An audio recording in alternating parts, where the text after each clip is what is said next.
everybody, it's Miss Allison from the Sharpsburg Community Library. I'm the youth coordinator here, and I am super excited to celebrate Unicorn Day with you. I wore my unicorn dress. There's a unicorn right there.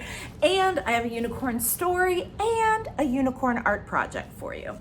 So this might not look like a unicorn story at first because the title of it is not quite narwhal. I'm sure you've seen a narwhal, right? Can you think in your head what they have in common with a unicorn? That'll give you a clue about this story. It's written by Jessie Seema, by the way. Are you ready? Not quite narwhal. Kelp was born deep in the ocean. There's Kelp. He knew early on that he was different from the other narwhals. His tusk wasn't as long as everybody else's. He had different taste in food. And he wasn't a very good swimmer like everybody else was. But his friends didn't seem to mind, so Kelp decided that he would not mind either. That is, until he was swept away by a giant current. And he's saying, "I wish I was a better swimmer." Kelp found himself on the surface, closer to land than he had ever been before. And do you guys see what's up there? High up on the cliff, he spotted a mysterious, sparkling creature. It looked so familiar. It looked like Kelp. Kelp swam towards land as fast as he could, which wasn't very fast at all, hoping that he could catch up with the creature that looked just like him. He's swimming fast as he can. When he finally reached the shore, Kelp felt a little bit anxious. He had never left the ocean before. He was nervous about walking for the first time, but the land creatures made it look easy. It wasn't. First, Crab tries to teach him to walk, then Frog tried to teach him to jump, and look, then Turtle. Eventually, he got the hang of it. Everything on land was strange and beautiful, but also kind of scary. Kelp began to think he might never find the creature that looked just like him, but as he stumbled out of the forest, land narwhals! I think it's really funny he calls them that. Actually, we're unicorns, and from the looks of it, so are you. Kelp had never heard of unicorns before. They taught him all sorts of new things about his tusk. We call them horns. Look at the rainbows coming out. And they introduced him to unicorn delicacies. Ooh, rainbow snow cone looks yummy. And they showed him how to gallop. There was no doubt that Kelp was, in fact, a unicorn. He was having so much fun, he didn't want to leave. But then he remembered all of his friends under the sea. Kelp missed them terribly, so he said goodbye to the unicorns and returned to the oceans. They said, "Come back soon." Kelp swam towards home as fast as he could, which wasn't very fast at all, hoping that the narwhals would still like him now that he was a unicorn. When he finally arrived, Kelp had butterflies in his stomach. They made him a banner that says, "Welcome home." Kelp, they said. Kelp took deep breath, and then he told his friends the news. It turns out I'm not a narwhal, I'm a unicorn. Yeah, of course you aren't. We knew that all along. They took it quite well. Kelp was happy to be home, but now that he had experienced life on land with the unicorns, he couldn't seem to forget them. Did he want to be a land narwhal with the unicorns or a sea unicorn with the narwhals? Kelp couldn't decide, but then he realized that maybe, just maybe,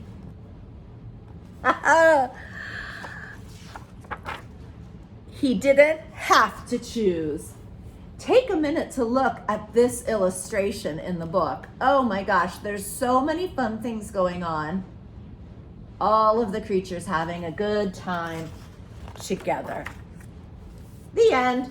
And on the very back page of the book, it says, "Hey, I'm a unicorn." And Kelp is saying, because do you know who that animal actually is? Not a unicorn, right? So that's our story.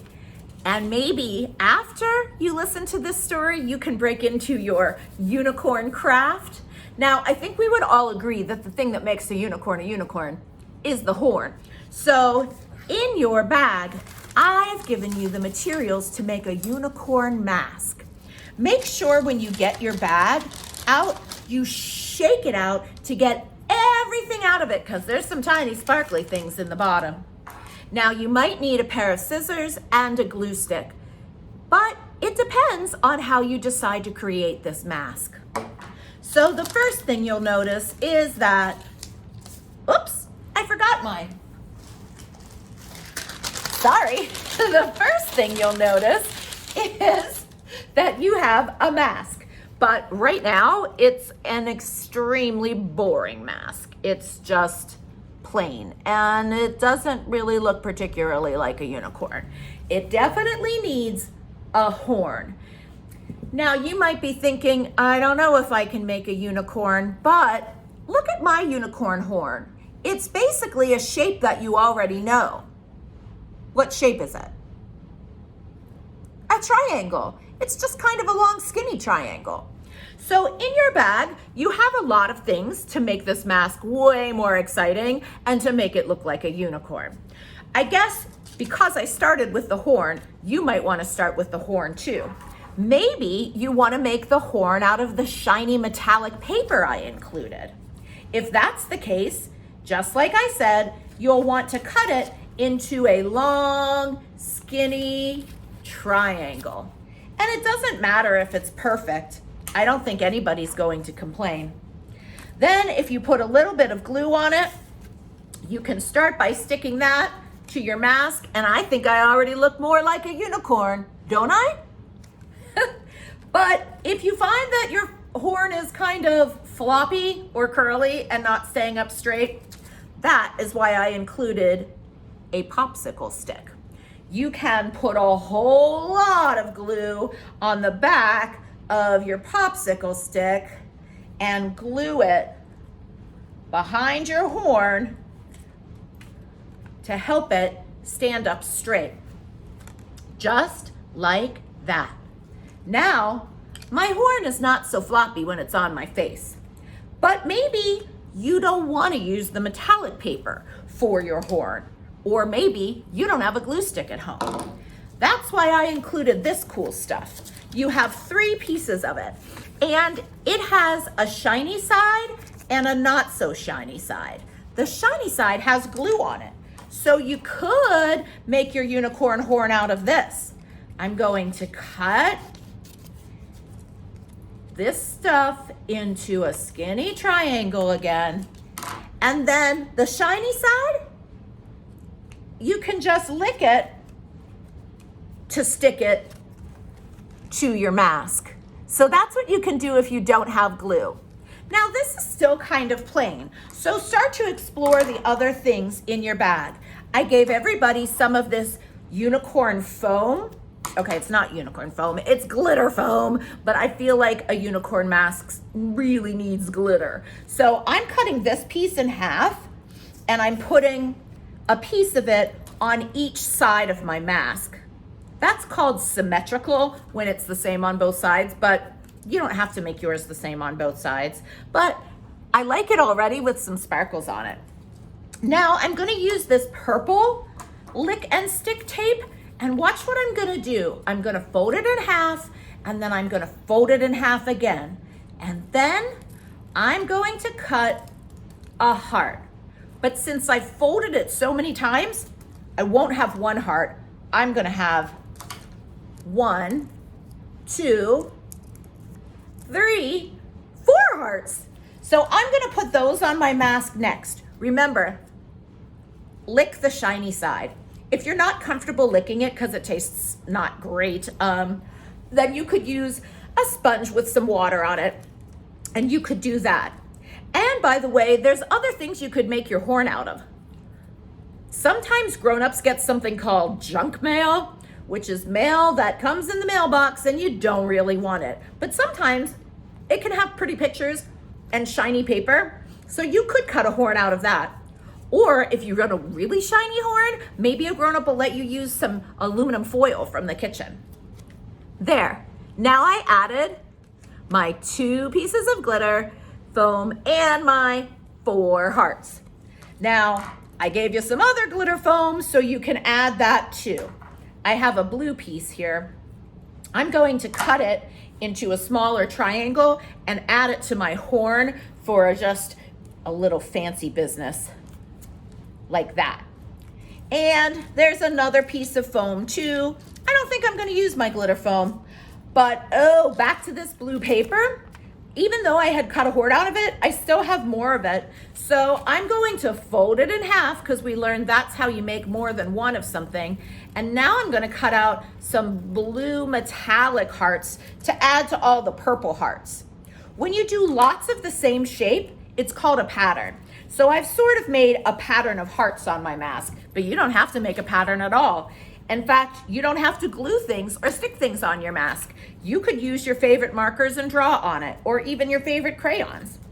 Let me put the glue on the white side and stick it so the shiny side shows, and wow, I think my mask is getting better and better.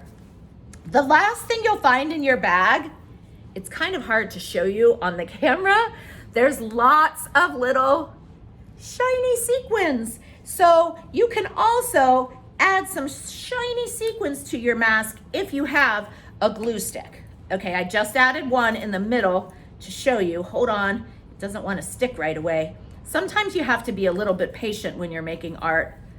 I have to get a good dab of glue there and then stick it on. Ta-da! Woo! Oh my goodness, friends. A perfectly good video almost ruined because I dropped the camera. But guess what? We were finished anyways. That's all I wanted to share with you today. I wanted to read Not Quite Narwhal by Jessie Seema, and ta-da! I wanted to show you how to make a unicorn mask. Happy Unicorn Day! Bye!